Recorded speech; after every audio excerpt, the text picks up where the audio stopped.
Si Joseph ay lumaking may pangarap na maging isang sundalo. Mula pagkabata, lagi niyang naririnig ang kwento ng kanyang lolo, isang veterano ng digmaan. Palagi nitong sinasabi, ang tunay na lalaki, hindi natatakot sa laban kumpara sa bayan. Nakatatak ito sa isip ni Joseph.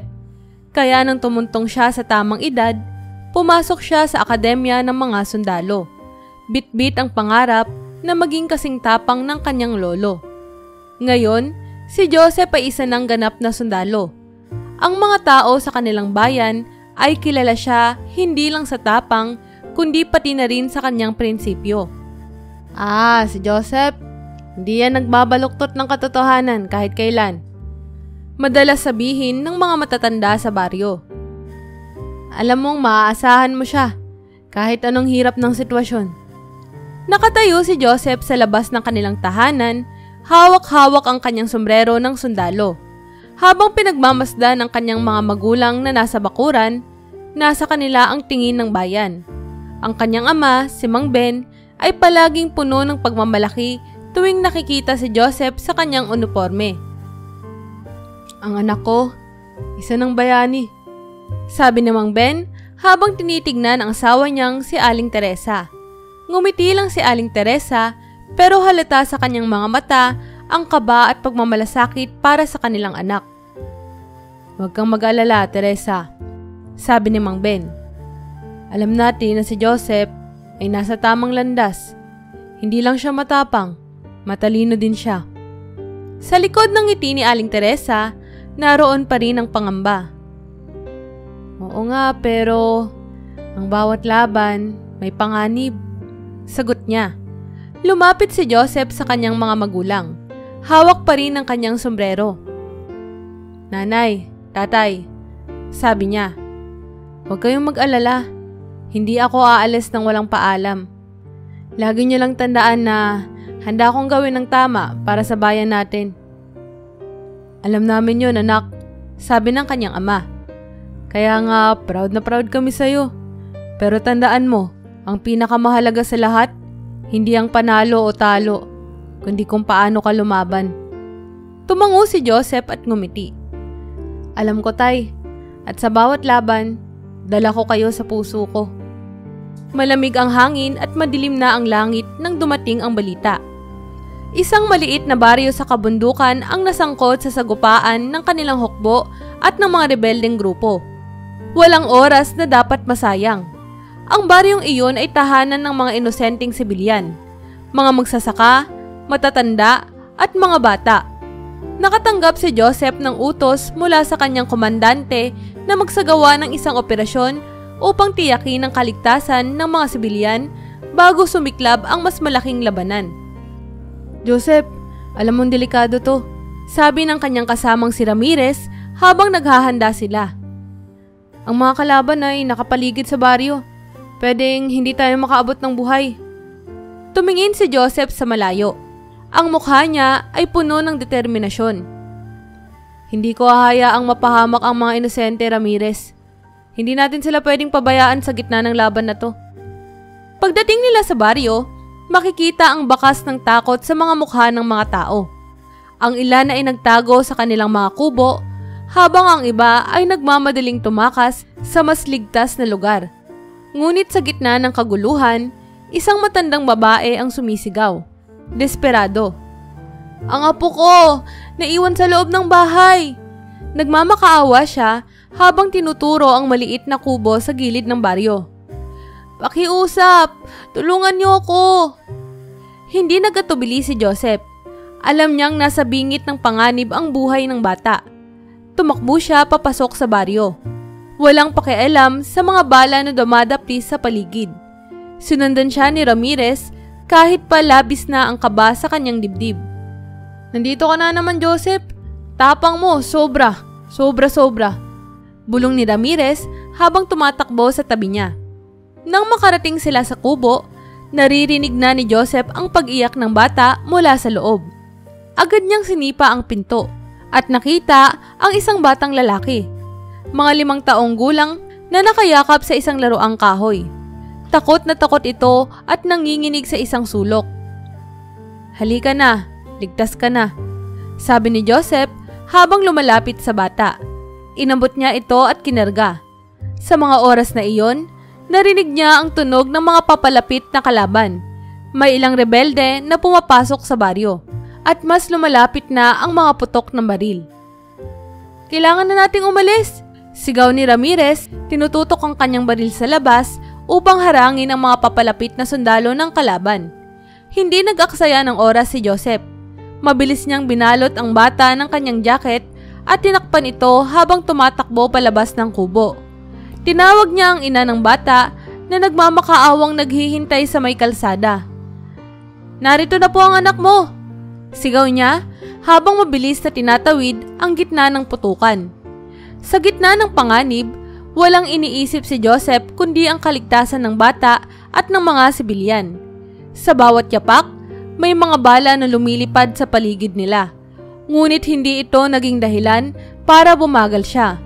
Hanggang sa narating nila ang ina ng bata na agad na tumakbo upang salubungin ang kanyang anak. "Salamat! Salamat, Diyos ko! Salamat!" Umiiyak na sabi ng babae habang yakap-yakap ang kanyang anak. Bumaling si Joseph kay Ramirez na hirap sa paghinga ngunit walang pagsitlan ng tuwa. "Minsan, iniisip ko kung alam mo bang ginagawa mo," sabi ni Ramirez, pero sa mga mata niya ay naroon ang paghanga. "Pero alam mo, Joseph, isa ka talagang bayani." Ngumiti si Joseph habang nililingon ang bayan na ngayon ay unti-unti nang sinasalba ng kanilang mga kasamahan. "Hindi ako bayani, Ramirez. Ginagawa ko lang nararapat." Sa mga sandaling iyon, sa kabila ng putukan at kaguluhan, ang tapang ni Joseph ay nagniningning. Isang sundalo, hindi lamang para sa labanan, kundi para sa mga buhay na walang kakayahang ipagtanggol ang kanilang sarili. Matapos ang matagumpay na pagsagip sa mga sibilyan, dumating ang mas malalaking hamon para sa unit ni Joseph. Nakatanggap sila ng ulat mula sa intelligence team. Nagtatago ang mga rebelde sa isang bulubunduking lugar, kung saan may isang strategic na kampo na ginagamit nila bilang base para sa mga operasyon. Kailangan nilang kunin ang kampong ito upang maputol ang supply at lakas ng kalaban. Ngunit, ayon sa ulat, ang pangunahing ruta papunta sa kampo ay puno na ng mga bitag at mga rebelding sniper. Nakaupo si Joseph kasama ang kanyang mga kapwa-opisyal habang pinag-aaralan ng mapa. Ang kanilang komandante, si Kapitan Reyes, ay nagsalita. "Mayroon tayong dalawang opsyon.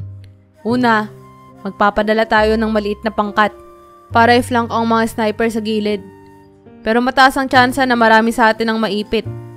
Pangalawa, maaari nating subukang lusubin ang base sa pamamagitan ng mas mahabang ruta.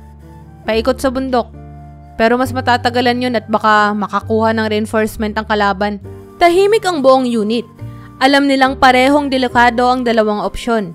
Lalo pang pinabigat ng tensyon ang mga balita ng paparating na tulong mula sa mga kalaban. Oras na lang ang hinihintay bago sila palibutan. Si Joseph, nakilala sa pagiging matalino at mapagmatsyag sa bawat sitwasyon, ay huminga ng malalim. Alam niya na kung susundin nila ang mas mahabang ruta, maaaring maabutan sila ng kalaban. Ngunit kung tatahakin nila ang direktang daan, marami sa kanyang mga kasama ang maaaring hindi na makauwi pa ng buhay. Tinignan niya ang kanyang mga kasamahan. Seryoso ang mga mukha nila at alam niyang tiwala sila sa kanyang diskarte. "Kapitan," nagsimula si Joseph, hawak ang mapa sa kanyang kamay. "May ikatlo tayong opsyon." Nagtaas ng kilay si Kapitan Reyes. "Ano yon, Teniente?" "Kung maghati tayo sa dalawang grupo, pwede tayong magpatuloy sa mahabang ruta para ilihis ang atensyon ng mga rebelde. Habang ang isa pang maliit na unit, dadaan sa likod ng kalaban mula sa mas mataas na bahagi ng bundok. Matatagpuan natin doon ang isang maliit na daan na mas delikado. Pero kung makakalusot tayo, magkakaroon tayo ng advantage ng sorpresa. Hindi nila ito aasahan." Tahimik ang mga opisyal. Si Ramirez, na palaging kasama ni Joseph, ay kumunot ang noo. "Joseph, delikadong sinasabi mo. Ang daan na yon ay halos walang gumagamit dahil sa taas at kapanganiban ng mga bangin." Alam ko, sagot ni Joseph. Pero kung may pagkakataon tayong mapuntahan ng kampo ng kalaban bago sila makapag-reinforce, pwede nating tapusin ang laban na to ng hindi na kailangan ng matagalang sugapaan. Magkakaroon tayo ng upper hand at mas mababawasan ng casualties. Nakatitig si Kapitan Reyes kay Joseph. Sinusuri ang bawat salita niya. Hindi ito ang unang beses na si Joseph ay nakaisip ng hindi pangkaraniwang estratehiya at karamihan ng mga ito ay nagiging matagumpay. Kailangan mong malaman na ikaw ang mangunguna sa maliit na unit kung itutuloy natin tong plano mo, sabi ni Kapitan Reyes. Handa po ako, Kapitan, sagot ni Joseph nang walang pag-aalinlangan. Ang mahalaga, matapos natin to ng mabilis at ligtas ng karamihan sa ating mga tauhan. Tumango si Kapitan Reyes. Sige, gawin natin. Maghahati tayo ng unit, Joseph. Ikaw ang mamumuno sa grupo na dadaan sa mas delikadong daan. Siguraduhin mong hindi ka mahuhuli ng mga sniper. Habang naghahanda ang dalawang unit, naramdaman ni Joseph ang tensyon ng kanyang mga kasamahan. Alam niyang mataas ang peligro, ngunit malalim ang kanyang paniniwala sa plano. Bago umalis, lumapit sa kanya si Ramirez. Alam mo, Joseph, minsan hindi ko alam kung swerte lang tayo o masyadong magaling ka sa ganito. Pero sana, tama ka ulit. Biro ni Ramirez, bagamat halata ang kaba sa kanyang boses. Ngumiti si Joseph. Hindi tayo umaasa sa swerte, Ramirez. Estratehiya at timing ang lahat. Naglakbay ang maliit na unit ni Joseph sa masikip at mapanganib na daan sa gilid ng bundok. Sa bawat hakbang, naririnig nila ang kaluskos ng mga bato at tunog ng mga sniper sa di kalayuan. Alam nilang hindi sila dapat magkamali. Sa bawat hakbang, dama ni Joseph ang bigat ng responsibilidad sa kanyang balikat. Kung magkamali siya, maraming buhay ang nakataya. Pagdating nila sa tuktok ng bundok, kitang-kita mula roon ang kampo ng kalaban. Puno ito ng mga rebelde na walang kaalam-alam sa kanilang pagdating. Sumenya si Joseph sa kanyang mga kasama. Ito na ang pagkakataon natin. Inihanda nila ang kanilang mga armas. Mabilis at malinis ang kanilang pagsalakay. Sa pagkalito ng mga rebelde, hindi sila nakahanda para sa biglaang pag-atake mula sa itaas. Inabot nila ang kampo bago pa man makatawag ng tulong ang kalaban. Ang sorpresa at bilis ng kanilang aksyon ay nagbigay ng tagumpay sa kanilang unit. Nang matapos ang operasyon, lumapit si Kapitan Reyes kay Joseph at tumingin sa paligid ng kampo na ngayon ay hawak na nila. Minsan, Joseph, iniisip ko kung paano mo naiisip ang mga estratehiya na to. Matindi ang tapang mo. Hindi to tungkol sa tapang, Kapitan, sagot ni Joseph. Ito ay tungkol sa pagdidesisyon kung kailan ka dapat lumaban at kung paano mo gagamitin ang pagkakataon. Nagtagumpay ang unit ni Joseph nang dahil sa kanyang mabilis na pag-iisip at pagdidesisyon. Isa na namang patunay na hindi lamang tapang ang kailangan sa digmaan, kundi ang kakayahang makita ang solusyon sa gitna ng panganib.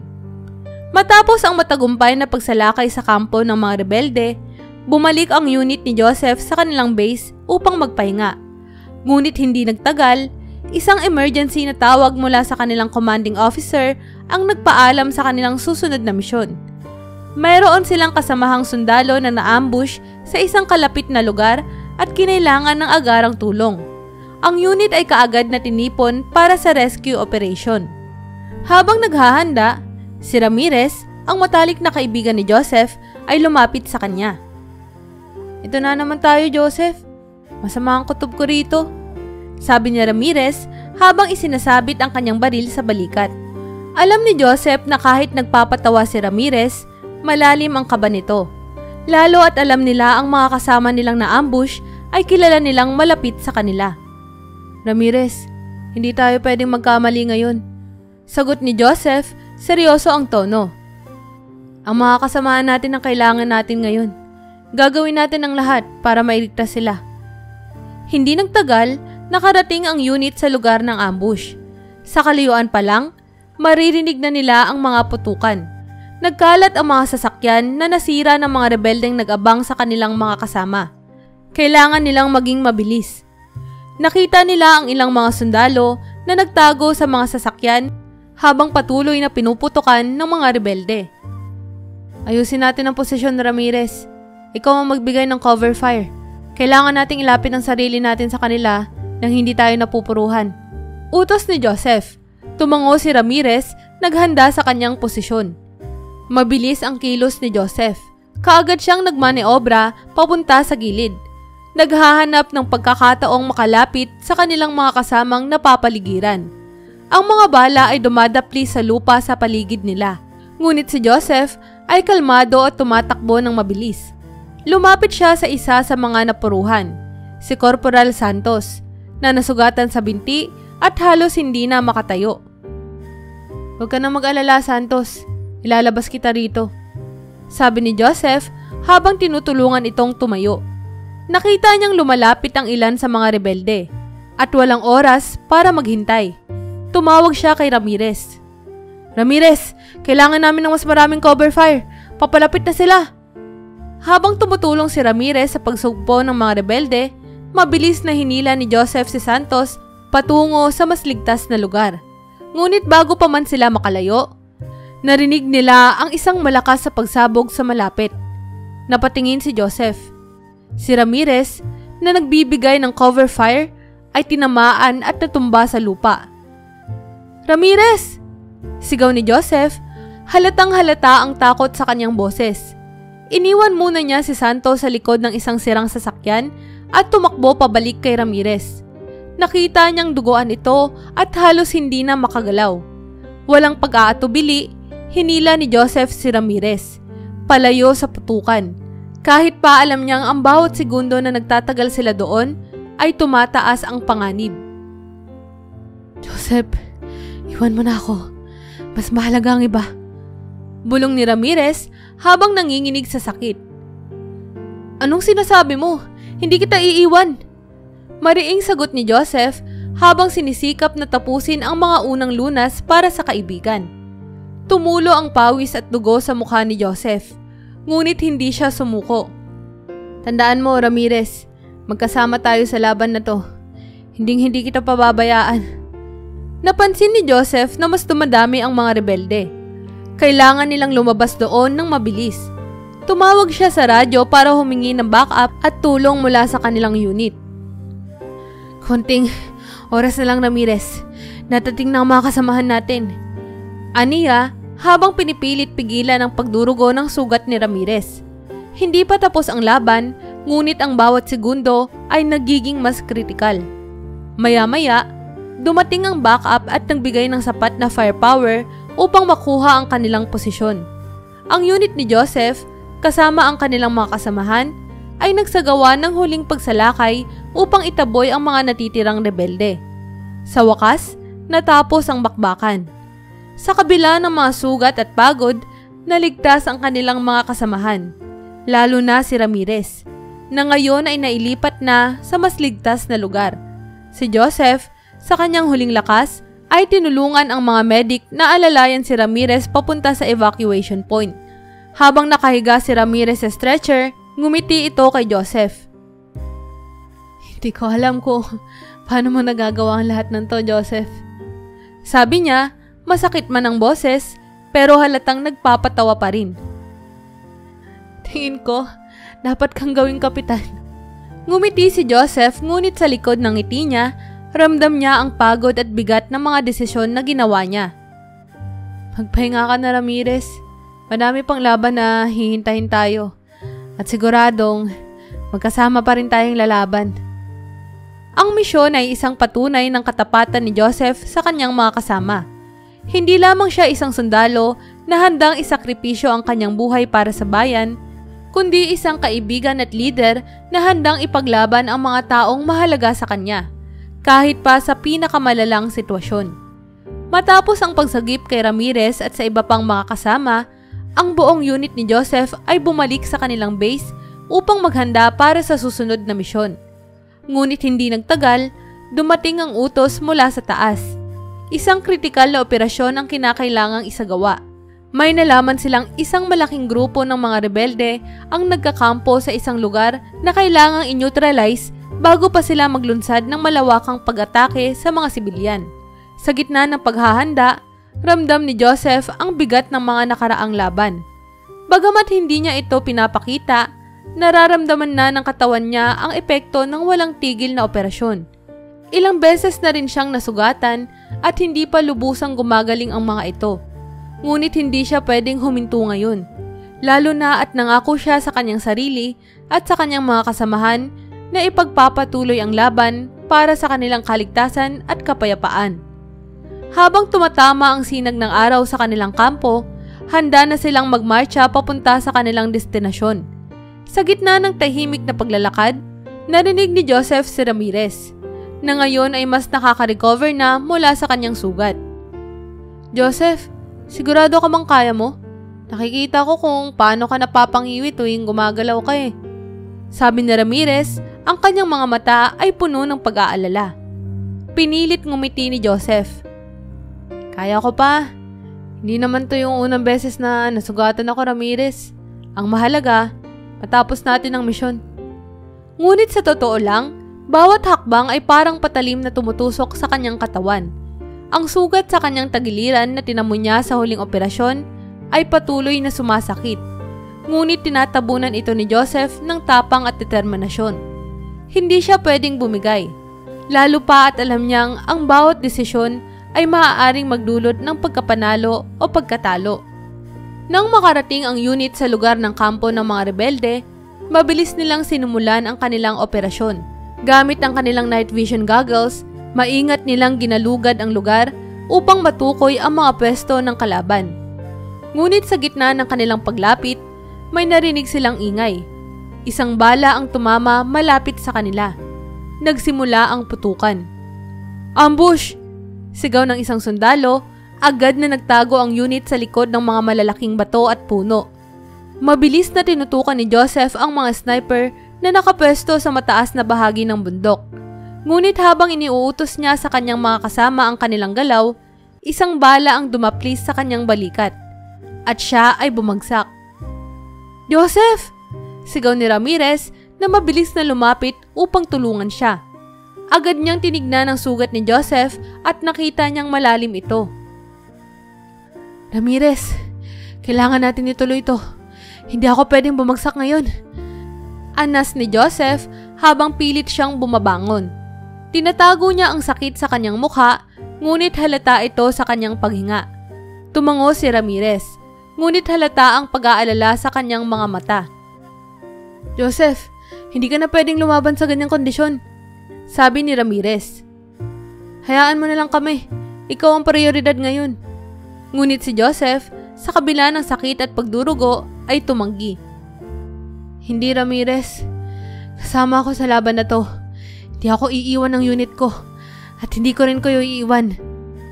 Muling hinawakan ni Joseph ang kanyang baril, sumandal sa isang bato at muling nakipagpalitan ng putok sa mga rebelde. Sa kabila ng labis na sakit at hirap sa bawat galaw, hindi siya bumitaw. Isa-isa niyang tinutumbok ang mga sniper na pumipigil sa kanilang pag-usad. "Magsilbing cover fire! Kailangan nating makalapit!" Sigaw ni Joseph habang tumutulo ang mga dugo sa kanyang balikat at tagiliran. Ang bawat galaw ay tila nagpapalala ng kanyang mga sugat. Ngunit hindi ito naging dahilan upang umatras siya. Ang tapang niya ay nag-uumapaw at kitang-kita ito ng kanyang mga kasama. Nang malapit na sila sa kampo ng kalaban, nakita ni Joseph ang isang rebelde na nagtatangka sa isang counter-attack gamit ang isang rocket launcher.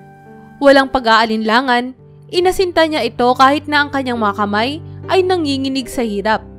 Tumama ang kanyang bala sa rebelde at napatigil ang posibleng mas matinding pinsala sa kanilang unit. Sa wakas, dumating na ang suporta mula sa iba pang unit at tuluyang napigilan ang mga rebelde. Matapos ang ilang oras na labanan, nasecure nila ang kampo ng kalaban. Si Joseph, na halos hindi na makagalaw mula sa mga sugat at pagod, ay inakay ni Ramirez papunta sa evacuation point. "Joseph, dapat talaga nagpapahinga ka na eh. Pero ang kapal na mukha mo ah." Pinilit mo pa rin tapusin ang laban. Biro ni Ramirez, bagamat halata ang paghanga sa kanyang boses. Ngumiti si Joseph, kahit pahirap na sa bawat paghinga. Hindi pwedeng huminto, Ramirez. Hanggat kaya pa, lalaban tayo. Para sa bayan, para sa mga kasamahan natin. Sa mga oras na iyon, alam ng buong unit na si Joseph ay hindi lamang isang leader, kundi isang tunay na bayani.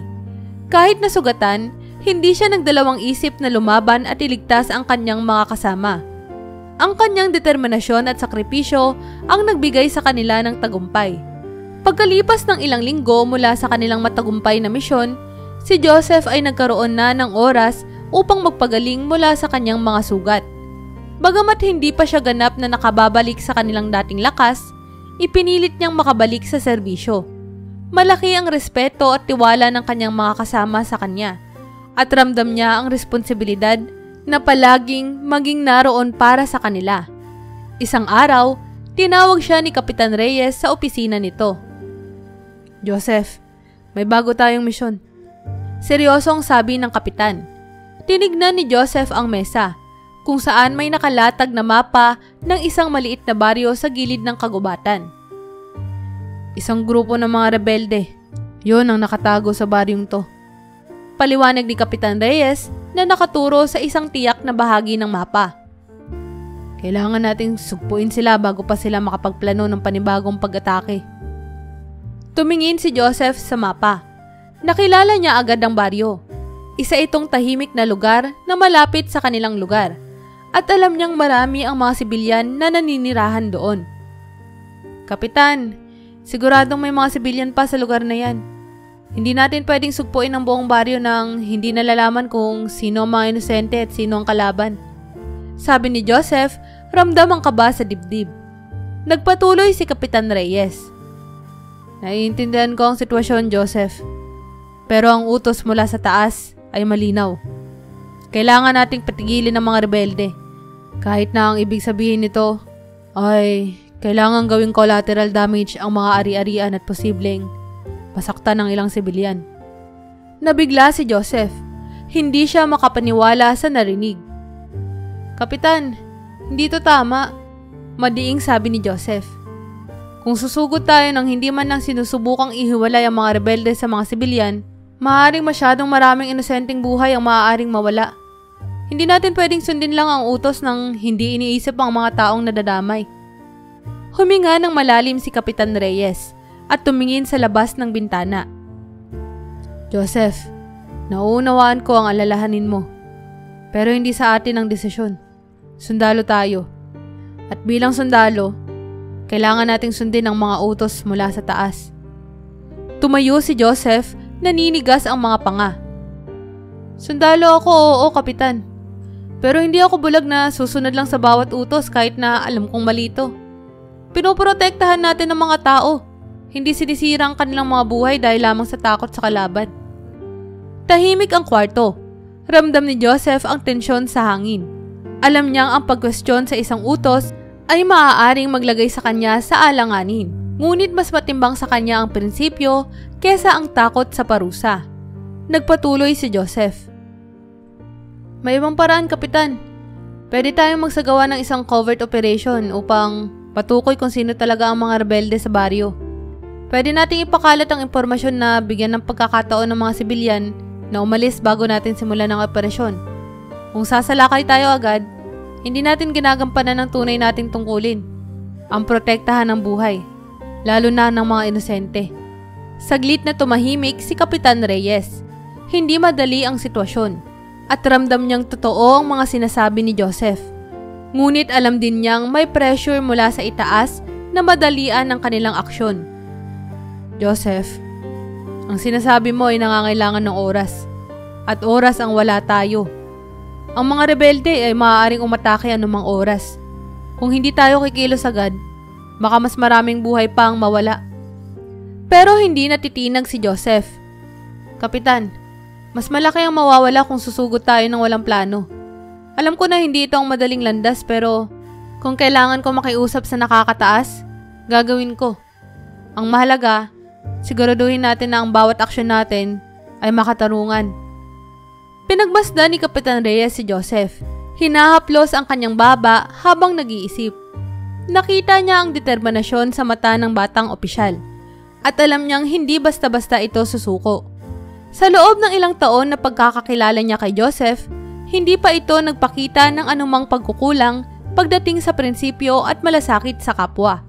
Maya-maya, bumuntong hininga si Kapitan Reyes at tumango. Ayos, Joseph. Makikipag-ugnayan ako sa nakatataas para maghain ng alternatibong plano. Pero tandaan mo, hindi ko mabibigyan ng garantiya na papayagan tayo. At kung hindi tayo magtatagumpay, maaaring maging mas komplikado ang sitwasyon. Nagpakawala ng malalim na hininga si Joseph. Salamat, Kapitan. Gagawin ko ang lahat para maprotektahan ng mga taong nasa baryo na yun. Lumipas ang ilang oras at bumalik si Kapitan Reyes kay Joseph.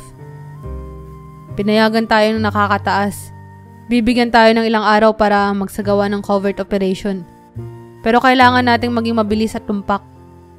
Agad na kumilos si Joseph at ang kanyang unit. Pinadala nila ang ilang kasamahan na magsasagawa ng reconnaissance upang alamin kung sino ang rebelde sa baryo. Nagsagawa rin sila ng tahimik na evacuation plan para sa mga sibilyan na naninirahan doon. Ipinapakalat ang impormasyon na dapat silang umalis upang hindi madamay sa operasyon. Sa loob ng 2 araw, nagawang iligtas ng unit ni Joseph ang karamihan sa mga sibilyan. Nang dumating ang oras para sa lakayin ng kampo ng mga rebelde, walang inosenteng nadamay. Tumpak nilang natukoy ang mga kalaban at mabilis na nasugpo ang mga ito. Matapos ang operasyon, lumapit si Kapitan Reyes kay Joseph. Malinis ang trabaho mo, Joseph. Wala tayong naiulat na civilian casualties. Tama ang desisyon mo. Ngumiti si Joseph. Pagod, ngunit kontento. Alam ko po, Kapitan. Ginawa lang natin ang nararapat. Sa araw na iyon, hindi lamang ipinakita ni Joseph ang kanyang tapang bilang isang sundalo, ipinakita rin niya ang kanyang katatagan sa prinsipyo. Sa kabila ng pressure mula sa taas, pinili niyang sundin ang kanyang konsensya at gawin ang tama. Matapos ang matagumpay na serye ng misyon, binigyan si Joseph ng pahinga upang makapag-recover mula sa kanyang mga sugat. Umuwi siya sa kanilang tahimik na bayan, malayo sa ingay ng mga putukan at pagsabog. Ang mga bundok na bumabalot sa kanilang lugar ay tila nagbibigay ng aliw sa kanyang pagod na katawan at isipan. Pagdating niya sa kanilang tahanan, sinalubong siya ng kanyang ina, si Aling Teresa, na bagamat halatang pagod na sa pag-aalala, ay nagliwanag ang mukha sa pagbabalik ng kanyang anak. Joseph, salamat sa Diyos at nakauwi ka na, sabi ni Aling Teresa habang niyakap siya ng mahigpit. Tumango lang si Joseph, ramdam ang init ng pagmamahal ng kanyang ina. Kahit na tahimik, naroon ang katiyakan na kahit paano ay ligtas na siya sa ngayon. Habang nagpapahinga si Joseph sa kanilang bahay, dumaan ang mga araw na tila mas mabagal. Hindi siya sanay sa ganitong katahimikan. Ang buhay sa gera ay palaging mabilis at puno ng aksyon. Ngunit dito, sa bayan, nararamdaman niya ang kalmadong ritmo ng simpleng buhay. Isang hapon, habang nakaupo siya sa veranda at pinagmamasdan ang malawak na bukidin, napansin niya ang isang babaeng dumadaan. Si Clara, isang guro sa lokal na paaralan, ay dumaan at may dala-dalang mga libro at nakangiti sa mga batang naglalaro sa kalsada. Si Clara ay hindi lang basta maganda, kundi may isang klaseng presensya na tila nagbibigay ng liwanag kahit sa pinakamalungkot na lugar. Mapagmasid siya at palangiti, ngunit may simpleng paraan ng pagkilos na tila bumabalot sa kanya ng kakaibang ginhawa. Nang magtagpo ang kanilang mga mata, ngumiti si Clara at bahagyang tumango, isang simpleng pagbati. Sumagot si Joseph ng isang mahinang ngiti. Bagamat sanay siyang humarap sa mga malalaking hamon sa buhay, tila iba ang kabang nararamdaman niya sa pagbati ng babae. Magandang hapon, bati ni Clara nang magkalapit sila. Ikaw si Joseph, hindi ba? Ikaw yung sundalo na kilala dito sa atin. Oo, ako nga. Sagot ni Joseph, medyo naguguluhan sa simpleng pakikitungo ng babae. At ikaw si Clara? Naririnig ko mula sa aking ina na isa kang mahusay na guro. Ngumiti si Clara. Sinusubukan ko lang gawin ang aking makakaya para sa mga bata. Iba't ibang hamon pero fulfilling. May narinig siyang tinig sa mga mata ni Joseph. Isang pagod na tila hindi lang mula sa pisikal na sugat. Alam kong kakaiba ang buhay mo kumpara rito sa baryo. Malayo ang gera sa payapang lugar na to. Oo nga, sabi ni Joseph, tinitignan ang paligid. Iba nga ang pakiramdam eh. Tahimik dito pero parang bago rin para sa akin. Nagpatuloy ang kanilang pag-uusap at naramdaman ni Joseph ang kagaanang ng loob kay Clara. Sa bawat pagdaan ng oras, mas napansin niya ang aliw na dala ng simpleng pakikipag-usap at ang kalmadong presensya ng babae. Hindi niya inaasahan pero tila may kakaibang ginhawa na dumarating sa kanyang pagbalik sa kanilang bayan. Isang ginhawang hindi niya naramdaman sa loob ng maraming taon sa gera. Makalipas ang ilang linggo, mas naging malapit sina Joseph at Clara. Madalas na silang magkasama sa mga simpleng lakad, pagtulong sa baryo o sa tahimik na pag-uusap sa ilalim ng mga puno tuwing hapon. Mas nakikilala ni Joseph si Clara hindi lang bilang isang guro, kundi bilang isang mabuting tao na may malasakit sa kanyang kapwa. Isang araw, inimbitahan ni Clara si Joseph na pumunta sa kanilang tahanan upang makilala ang kanyang pamilya. Bagamat sanay si Joseph sa mga formal na pagtitipon sa hukbo, iba ang pakiramdam ng imbitasyong ito. Mas personal, mas malapit sa puso. Pagdating ni Joseph sa bahay ni Clara, sinalubong siya ng amoy ng masarap na nilulutong pagkain mula sa kusina. Si Aling Rosa, ang ina ni Clara, ay abala sa pagluluto habang si Mang Isko, ang ama ni Clara, ay nasa hardin at nagpapalipas ng oras. Tahimik ngunit puno ng buhay ang tahanan nila. Isang bagay na ngayon lang muling naramdaman ni Joseph mula nang iwan niya ang sarili niyang pamilya. Joseph, halika't pumasok ka. Masayang bati ni Aling Rosa. Salamat at napadalaw ka ha. Lagi kang ikinikwento ni Clara. Ngumiti si Joseph, bahagyang nahihiya. Salamat po sa paanyaya. Napakabait po ni Clara, kaya hindi ko po matanggihan. Habang nag-uusap sila sa pagkainan, naramdaman ni Joseph ang init ng pamilya ni Clara. Hindi lang basta sa usapang pampamilya ang nangyari. Naging madamdamin ng pag-uusap tungkol sa buhay, sa mga pangarap at sa mga simpleng bagay na nagpapasaya sa kanila. Si Mang Isko, na isang dating mangingisda, ay nagbahagi ng mga kwento mula sa kanyang kabataan, habang si Aling Rosa ay nagsilbing masayang tagapamagitan ng bawat usapan. Sa bawat oras na lumilipas, mas nararamdaman ni Joseph na bahagi na siya ng tahanang ito. Nakita niya kung paano pinapahalagahan ni Clara ang kanyang pamilya, kung paano ito nag-aalaga sa mga magulang at kung paano siya minamahal ng mga ito. Naramdaman ni Joseph ang kaibahan ng payak ngunit masayang buhay sa gitna ng katahimikan ng baryo. Sa isang sandali, nang sila ni Clara ay nakaupo sa labas ng bahay at pinagmamasdan ng paglubog ng araw, hindi napigilan ni Joseph na magtanong. Paano mo nagagawa, Clara? Paano mo napapanatili ang ganitong katahimikan sa gitna ng lahat? Tumingin si Clara sa kanya at ngumiti. Lahat tayo may kinakaharap na laban, Joseph. Pero sa bawat laban, may pagkakataong hanapin ang kapayapaan.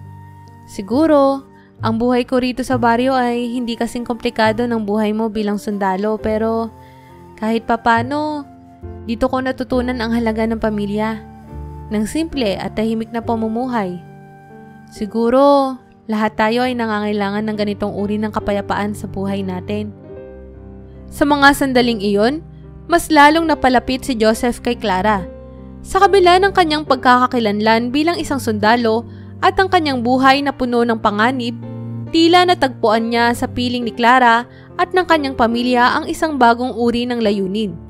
Ang hangaring magkaroon ng sariling tahanan, kapayapaan at pamilya. Ang kanilang relasyon ay patuloy na lumalalim.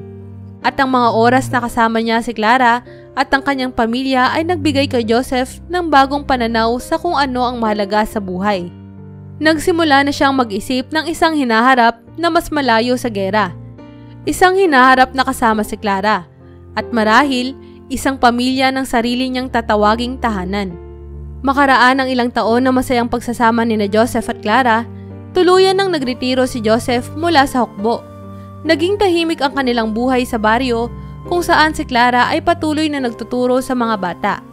At si Joseph naman ay tumulong sa iba't ibang gawain sa kanilang pamayanan.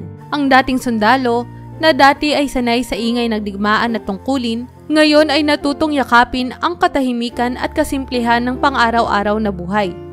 Isang araw, dumating ang balita na magbabago ng kanilang buhay. Si Clara ay nagdadalang tao. Sa kabila ng kalmadong pamumuhay na kanilang tinatamasa, naramdaman ni Joseph ang isang panibagong uri ng kaba at pananabik. Bagaman hinarap niya ang napakaraming panganib sa labanan, ang ideya ng pagiging ama ay isang responsibilidad na tila higit pa sa anuman sa kanyang buhay. "Handa ka na ba?" tanong ni Clara isang gabi habang sila ay nakahiga sa kanilang maliit na tahanan. Hawak-hawak niya ang kamay ni Joseph, nararamdaman ang kanyang bahagyang kaba. Tumingin si Joseph sa tiyan ni Clara, na ngayon ay kitang-kita na ang paglaki. "Hindi ko alam kung may tao ba talagang handa para maging ama. Pero alam ko, gagawin ko ang lahat para sa inyo ng anak natin." Ngumiti si Clara at hinaplos ang kamay ni Joseph. "Alam ko magiging mabuti kang ama, Joseph. Hindi ka natakot harapin ang gera. At higit sa lahat, hindi mo ko kailanman iniwan sa laban natin ngayon." Dumating ang araw ng panganganak ni Clara. Sa ospital, si Joseph ay hindi mapakali. Sanay siyang maghanda para sa labanan. Ngunit ang paghihintay sa labas ng delivery room ay tila isang bagay na hindi niya maipaliwanag. Narinig niya ang bawat galaw sa loob, ang bawat pag-ungol ni Clara at bawat sigaw ng doktor. Ramdam niya ang tensyon, ngunit higit sa lahat, ramdam niya ang hindi mapigilang pananabik. Ilang oras ang lumipas bago lumabas ang isang nurse at ngumiti kay Joseph. "Congratulations, sir. May anak ka ng lalaki." Halos hindi makapaniwala si Joseph sa narinig. Parang isang panaginip. Pumasok siya sa loob ng kwarto kung saan nakita niya si Clara. Pawis at pagod. Ngunit puno ng saya sa kanyang mukha. Katabi niya ang kanilang anak, isang maliit at maselang sanggol na nakabalot sa kumot. Nilapitan ni Joseph ang kama at dahan-dahang hinaplos ang noo ni Clara. "Salamat, Clara." Mahina niyang sabi habang pinipigil ang emosyon. "Salamat sa pagbibigay sa akin ng pamilyang pinangarap ko." Ngumiti si Clara bagamat halatang pagod. "Siya na ang bagong sundalo mo, Joseph. Anong ipapangalan natin sa kanya?" Tinitigan ni Joseph ang maliit na bata sa kanyang mga bisig. Isang bagong buhay na sumisimbolo ng pag-asa at pag-ibig. Nang hindi nag-aatubili, tumingin siya kay Clara at sinabing, "Joseph Jr., ipinapangalan ko siya sa atin. Isang bagong simula, isang bagong laban. Pero laban para sa pagmamahal at kapayapaan." Humaplos ang luha sa mata ni Clara. "Joseph Jr." Bulong niya. Tinig na puno ng pagmamahal. Bagay sa kanya. Hinawakan ni Joseph ang kanilang anak sa unang pagkakataon. Ang kanyang mga kamay na dating humahawak ng mga baril at sandata, ngayon ay maingat na kumakarga sa isang maliit at maselang buhay. Sa sandaling iyon, nawala lahat ng takot at sakit na dala ng mga nakaraang taon.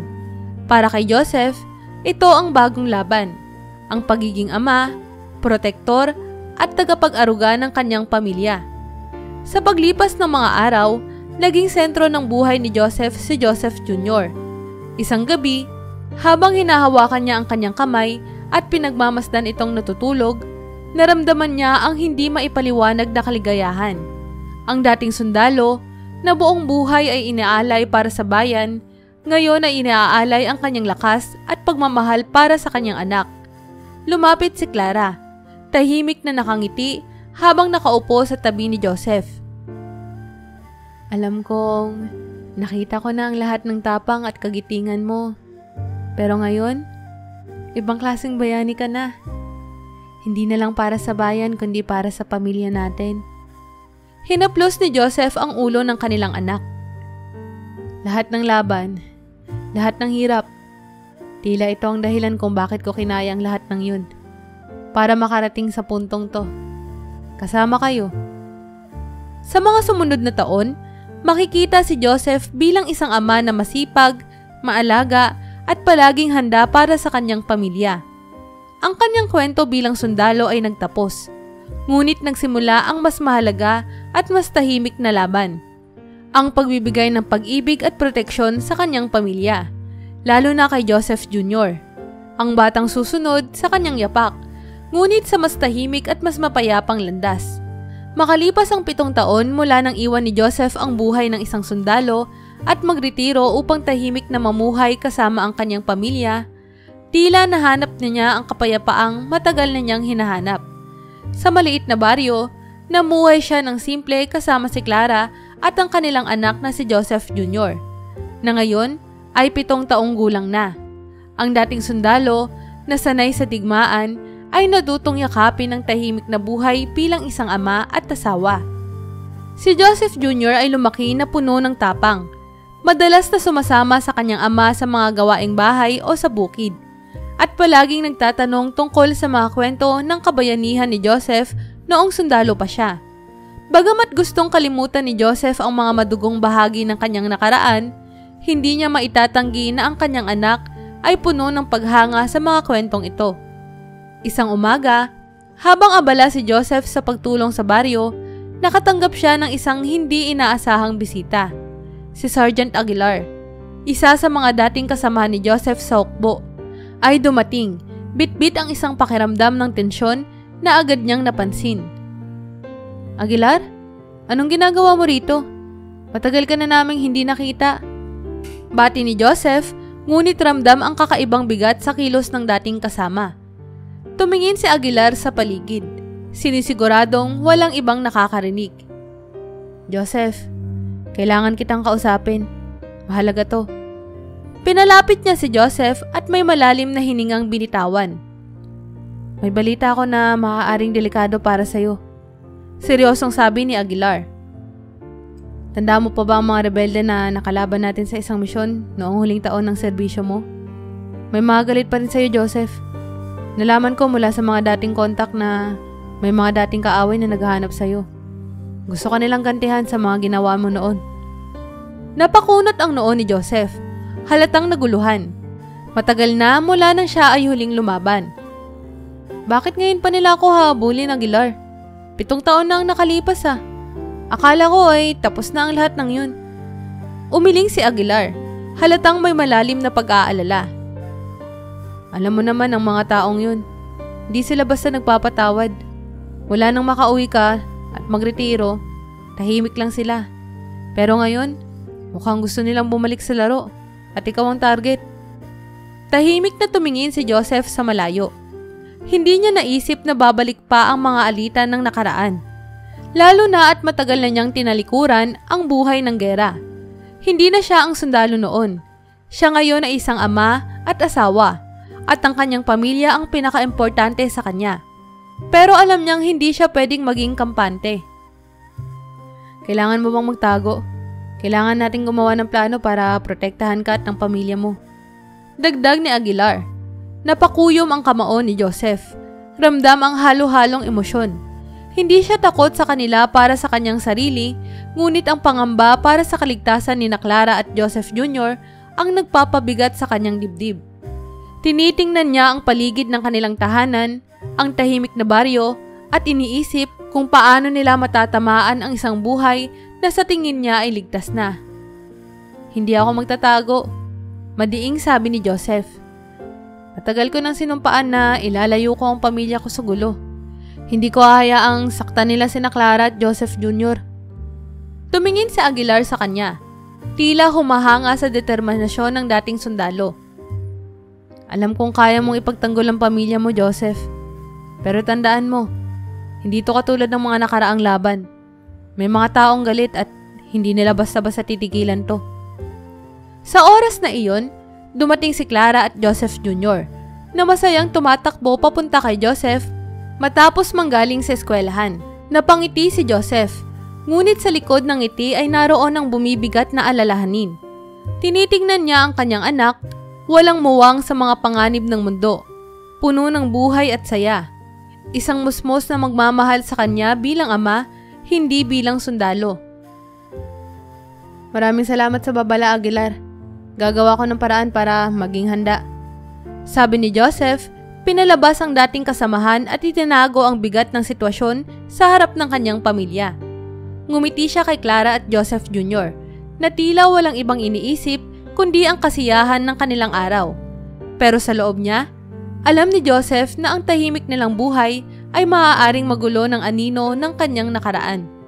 Sa gabing iyon, habang tulog si Clara at Joseph Jr., nagising si Joseph. Pinagmamasdan ang katahimikan ng kanilang tahanan. Alam niyang sa mga susunod na araw, maaaring magbago ang lahat. Ang mga dating kaaway ay bumalik upang guluhin ang kanilang buhay. Ngunit hindi niya hinahayaang masaktan ng kanyang pamilya. Hindi siya nag-atubiling ilabas ang luma niyang armas mula sa isang kahon na matagal nang nagkakandado.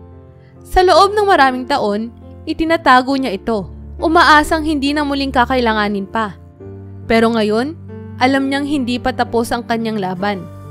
Tahimik niyang sinabi sa sarili, bilang ama, protektor at sundalo ng pamilya ko, handa akong lumaban para sa kanila. Ilang araw matapos ang babala ni Aguilar, nagsimulang maging mas maingat si Joseph. Pinapanatili niyang normal ang kanilang buhay para sa kapakanan ni Clara at Joseph Jr. Ngunit palaging nasa isip niya ang panganib. Araw-araw, tinitiyak niyang ligtas ang paligid. Sinisiguradong walang kakaibang kilos mula sa mga hindi kilalang tao sa kanilang baryo. Pero sa kabila ng lahat ng pag-iingat, ang kapayapaan ng kanilang buhay ay malapit nang magulo. Isang umaga, habang papunta si Joseph sa bayan upang bumili ng ilang gamit, napansin niyang tila mas tahimik kesa karaniwan ng paligid. Nakasabit sa balikat niya ang isang maliit na bag na may mga paninda, at ang mga puno sa gilid ng kalsada ay tila masyadong matangkad at malilim. Habang naglalakad siya sa kahabaan ng isang makitid na kalsada, isang itim na van ang biglang huminto sa kanyang harapan. Bago pa man siya makakilos, bumukas ang mga pinto nito at 3 armadong lalaki ang bumaba. Mabilis at malupit ang kanilang kilos. Agad siyang hinablot, itinulak at piniringan. Sinubukan niyang lumaban, pero masyadong mabilis ang mga pangyayari. At bago pa man siya makapag-react ng maayos, nasapok na siya ng isa sa mga lalaking armado. "Ilabas niyo na yan," sigaw ng isa sa mga lalaki, halatang sanay sa ganitong uri ng karahasan. Naramdaman ni Joseph ang hampas ng malamig na bakal ng baril sa kanyang tagiliran. Pinilit siyang itulak papasok sa loob ng van. Nababalutan ng takot at galit ang kanyang isip, ngunit hindi siya nagpatalo sa takot. Bagamat walang makita dahil sa piring, tahimik niyang iniisip ang bawat kilos ng mga lalaking nagdukot sa kanya. Alam niyang maaaring ito na ang mga rebelde na binanggit ni Aguilar, ang mga taong nagdadala ng galit mula sa nakaraan. Sa loob ng van, narinig ni Joseph ang tunog ng makina. Mabilis na tumatakbo sa kalsada. Kasabay ng tunog ng makina, narinig niya ang usapan ng mga lalaking bumihag sa kanya. "Siguraduhin niyong walang makakakita o makakasunod sa atin. Ito na ang oras para ipaghiganti ang mga kapatid nating napatay dahil sa taong to," sabi ng isa. Puno ng galit ang boses. Alam ni Joseph kung sino ang tinutukoy nila. Mga kalaban mula sa isang misyon na hindi niya makakalimutan. Noong huling taon ng kanyang serbisyo, nagkaroon ng isang madugong labanan kung saan maraming rebelde ang napatay at ngayon, heto ang mga kaaway na iyon. Buhay at handang balikan siya para sa kanilang paghihiganti. Hindi nagtagal, naramdaman niyang huminto ang sasakyan. Persahang hinila siya palabas ng van at itinulak patungo sa isang lugar na tila malalim sa kagubatan. Ramdam niya ang lamig ng lupa at amoy ng mga tuyong dahon sa paligid. "Nasa gitna tayo ng walang tao, Joseph. Walang makakarinig ng sigaw mo," sabi ng isa sa mga lalaki habang tinanggal ang piring ni Joseph. Nang magmulat siya ng mata, nakita niya ang isang maliit na kubo malayo sa kabihasnan. Ang mga kalaban, armado ng baril at galit, ay nagtipon-tipon sa harap niya. Tapos na ang panahon mo, sundalo. Bulalas ng isa sa kanila, may hatid na mapanghamak ng ngiti sa kanyang mukha. Ngayon, oras na para sa pagbabayad mo. Tahimik lang si Joseph, ngunit sa loob-loob niya, alam niyang kailangan niyang manatiling kalmado at mag-isip ng paraan para makaligtas. Nararamdaman niya ang lamig ng bakal ng baril na itinutok sa kanyang sentido, ngunit hindi siya magpapatalo sa takot. Kung gusto niyo akong patayin, gawin niyo na. Matapang niyang sagot. Pero tandaan niyo, hinding-hindi kayo mananalo sa ganitong paraan. Ang mga tao niyo ay nabuwal dahil sa mga maling desisyon. At ngayon, gusto niyo lang bumawi sa pamamagitan ng karahasan? Huwag kang magsalita na parang alam mo ang lahat. Sigaw ng lider ng mga rebelde. Itinulak siya pabagsak sa lupa. Ngayon, ikaw ang magbabayad para sa mga pagkatalo namin. Habang nakahiga sa lupa, bumalik sa isip ni Joseph ang kanyang pamilya. Iniisip niya si Clara at Joseph Jr. kung paano sila maaaring apektado ng nangyari. Nasa kaligitnaan siya ng panganib, ngunit ang pinakamalaking takot niya ay ang posibleng panganib na dulot nito sa kanyang mahal na pamilya. Alam niyang hindi siya pwedeng magtagal sa ganitong sitwasyon. Hindi siya pwedeng basta-basta bumigay. Ngunit sa ngayon, nakagapos siya sa kamay ng mga kalaban at wala siyang ibang magawa kundi maghintay at mag-isip ng paraan para makatakas. Ang oras ay tila bumagal. Ramdam ni Joseph ang bigat ng sitwasyon. Ngunit sa kabila ng lahat, hindi siya nawalan ng pag-asa. Alam niyang kailangan niyang manatiling matatag, hindi lamang para sa kanyang sarili, kundi para sa kanyang pamilya. Lalo na para sa kanyang anak na si Joseph Jr. Ang anak na ngayon ay puno ng pagmamahal at pag-asa na iniwan niya sa kanilang tahanan. Naramdaman niya na ito na ang simula ng isang bagong laban. Ngunit sa pagkakataong ito, hindi na lang siya ang sundalo. Siya na rin ay isang ama na may bagong misyon, ang makabalik ng buhay sa kanyang pamilya. Habang si Joseph ay hawak ng mga rebelde sa isang liblib na lugar, ang araw ay tila karaniwang lumipas sa kanilang tahanan. Si Clara at Joseph Jr. ay abala sa kanilang gawain. Ngunit hindi nila napansin na higit na masyadong matagal si Joseph sa kanyang pag-alis. Karaniwan nang umuuwi ang ama ni Joseph Jr. sa takdang oras pagkatapos ng mga simpleng lakad papunta sa bayan. Ngunit ngayong gabi, hindi pa rin siya bumabalik. Nay, hindi pa po ba uuwi si tatay? Tanong ni Joseph Jr. habang kumakain sila ng hapunan. Nakita sa mga mata ng bata ang pag-aalala. Ramdam niyang may kakaiba sa araw na iyon. Ngumiti si Clara, bagamat may konting kaba na rin sa kanyang dibdib. Baka may inaasikaso lang ang tatay mo, anak. Darating din yan. Huwag kang mag-alala. Ngunit habang dumaraan ang mga oras at papalapit na ang gabi, hindi na mapakali si Clara.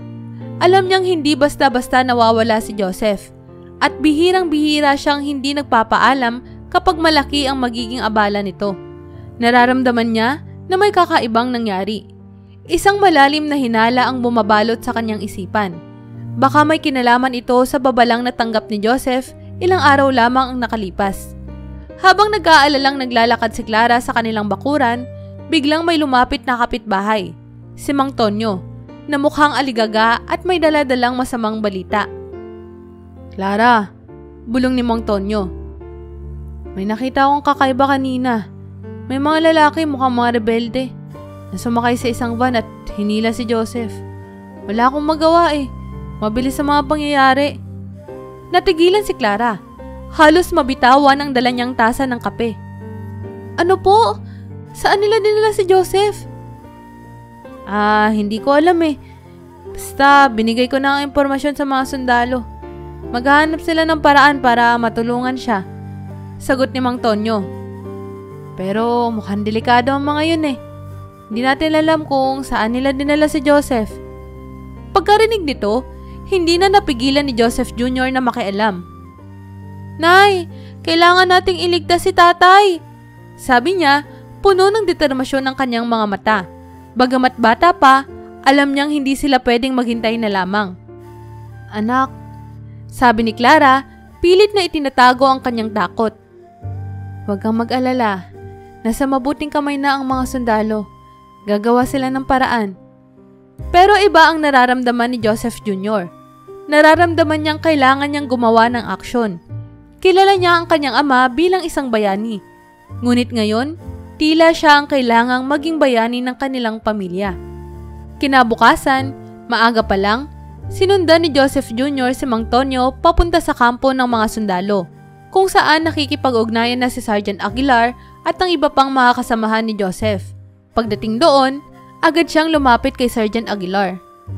"Sergeant, gusto kong sumama sa paghahanap sa tatay ko," sabi ni Joseph Jr., puno ng tapang sa kanyang maliit na boses. Nagulat si Aguilar sa tapang ng bata, ngunit alam niyang hindi madali ang kanilang sitwasyon. "Joseph Jr., alam kong mahal mo ang tatay mo pero delikado ang gagawin namin. Sundalo kami. Sanay kami sa ganitong laban. Hindi ka pwedeng sumama." Ngunit hindi sumuko si Joseph Jr. "Sergeant, alam kong bata lang ako pero kilala ko ang tatay ko po. Lagi siyang nagsasabi ng mga kwento tungkol sa mga laban niya. Natutunan ko ang mga diskarte niya at ako lang ang nakakakilala sa mga lugar na pinupuntahan niya dito sa baryo. Pwede po akong tumulong." Tinignan ni Sergeant Aguilar ang bata. Alam niyang si Joseph Jr. ay hindi tulad ng ibang bata. May tapang ito at talino na namana mula sa kanyang ama. "Sige, Joseph Jr., sabi ni Aguilar. "Tutulungan mo kami pero kailangan mong sumunod sa bawat utos namin. Hindi ito basta laro." Natuwa si Joseph Jr. at agad na sumama sa mga sundalo sa kanilang plano. Gamit ang mga mapa ng baryo at ang kakayahan ni Joseph Jr. na kilalanin ang mga liblib na lugar sa paligid, mabilis silang nakabuo ng estratehiya. "May alam po akong lugar na bihirang puntahan ng mga tao," sabi ni Joseph Jr., itinuro ang isang bahagi ng kagubatan na malayo sa mga kabahayan. "Dati nang sinabi sa akin ni tatay na kung may mga rebelde po, doon sila maaaring magtago." Nagplano ang unit ni Sergeant Aguilar base sa impormasyong ibinigay ni Joseph Jr. Puno ng determinasyon ang mga sundalo. Hindi lang dahil sa misyon, kundi dahil alam nilang isang batang sundalo sa puso ang kasama nila. Ang tapang ni Joseph Jr. ay nagpaalala sa kanila ng kanyang ama, ang hindi matitinag na kagustuhang gawin ang tama, kahit na ano pa ang panganib. Sa gitna ng pagsasaliksik ng mga sundalo at ni Joseph Jr., lumalim ang gabi. Pinaplano nilang magsagawa ng mabilis na operasyon upang matukoy ang lokasyon ng mga rebelde. Habang papalapit sila sa posibleng taguan ng mga kalaban, tahimik ang lahat. Nagbabantay, handang sumalakay. Si Joseph Jr., bagamat kabado, ay nagpapanatiling matatag para sa kanyang ama. Alam niyang ito ang laban na pinaghahandaan ng kanyang ama buong buhay. At ngayon, handa na siyang tumulong sa pinakamalaking misyon ng kanilang pamilya, ang iligtas ang kanyang tatay mula sa mga kamay ng mga kalaban. Habang lumalalim ang gabi, ang banta ng panganib ay naroon. Ngunit sa loob ng dibdib ni Joseph Jr., naroon din ang tapang na namana niya mula kay Joseph. At alam niyang gagawin nila ang lahat upang mailigtas ang kanyang ama.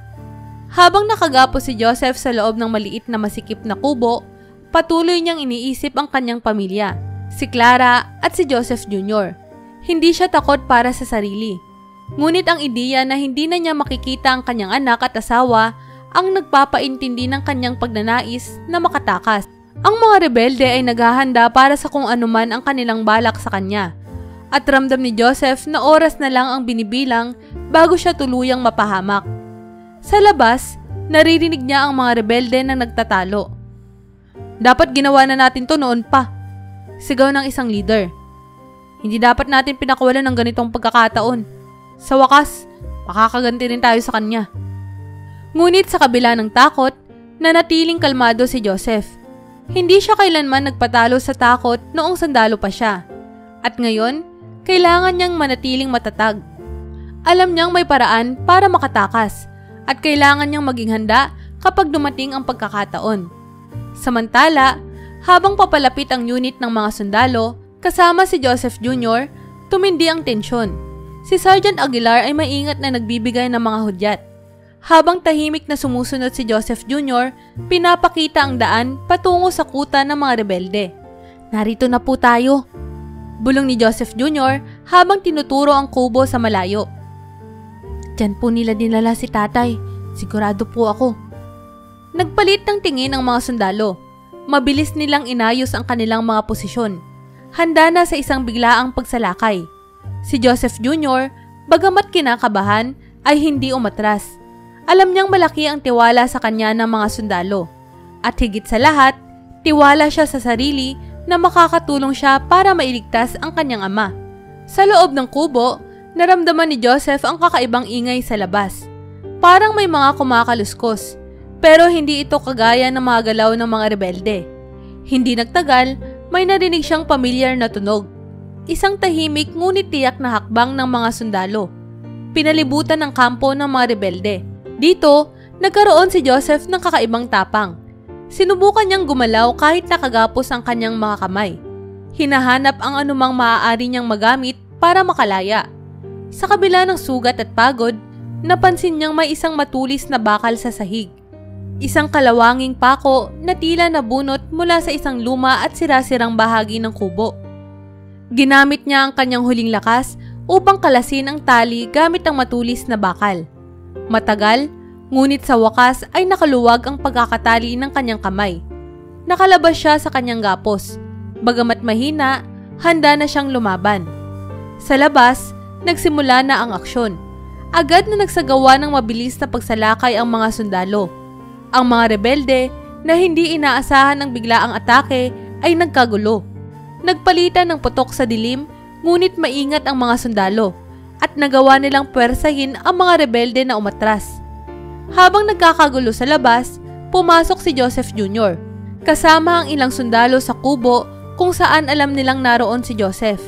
Pagbukas ng pinto, nakita ni Joseph Jr. ang kanyang ama. Pagod, duguan, ngunit nakatayo at hawak ang isang lumang piraso ng bakal na tila ginamit niyang armas. "Tatay!" sigaw ni Joseph Jr., tumakbo siya papalapit at niyakap ang kanyang ama. "Joseph Jr.!" Halos hindi makapaniwala si Joseph sa nakita. "Anak, anong ginagawa mo rito?" Ngumiti si Joseph Jr., puno ng determinasyon sa kanyang mukha. "Sinabi ko sa kanila, tatay, alam ko kung paano kita matutulungan. Tinulungan ko sila na hanapin ka." Napaluha si Joseph, hindi dahil sa sakit o pagod, kundi dahil sa sobrang pagmamalaki sa kanyang anak. "Napakagaling mo, anak. Napakatapang mo. Salamat, Joseph Jr." Habang nagaganap ang mga huling sagupaan sa labas, mabilis na nakalayo sina Joseph at Joseph Jr. kasama ang mga sundalo. Tumalili sila sa gubat, malayo mula sa mga rebelde na ngayon ay tuluyan ng sumuko o umatras. Nang makarating sila sa ligtas na lugar, ramdam ni Joseph ang hindi maipaliwanag na pasasalamat. Hindi lamang dahil nakaligtas siya, kundi dahil ang kanyang anak na 7 taong gulang lamang ay nakatulong upang mailigtas siya mula sa panganib. Sa kampo ng mga sundalo, nakaupo si Joseph yakap si Joseph Jr. habang papalapit si Sergeant Aguilar. "Ang anak mo, Joseph, hindi ko inakalang ganito siya katapang. Talagang nagmana siya sa'yo." Ngumiti si Joseph, punong-puno ng pagmamalaki. "Hindi lang siya matapang, Aguilar. Alam ko na magiging mas mahusay pa siya kaysa sa akin balang araw." Nang makauwi na sila, sinalubong ni Clara ang mag-ama na may luha sa mata. Ngunit ang luha ng takot ay napalitan ng saya at pagmamalaki. "Joseph, Joseph Jr., salamat sa Diyos at ligtas kayo." Niyakap ni Joseph si Clara, hinaplos ang buhok ni Joseph Jr. "Ligtas na kami, Clara. Ligtas na kami. Salamat sa anak natin. Huwag ka na mag-alala." Mula sa gabing iyon, hindi lamang nakita ni Joseph ang kanyang anak bilang isang musmos na nangangailangan ng gabay, nakita niya ang tapang, talino at pagmamahal ni Joseph Jr. na sa murang edad ay handang ipaglaban ang kanyang pamilya gaya ng ginawa niya noon bilang isang sundalo.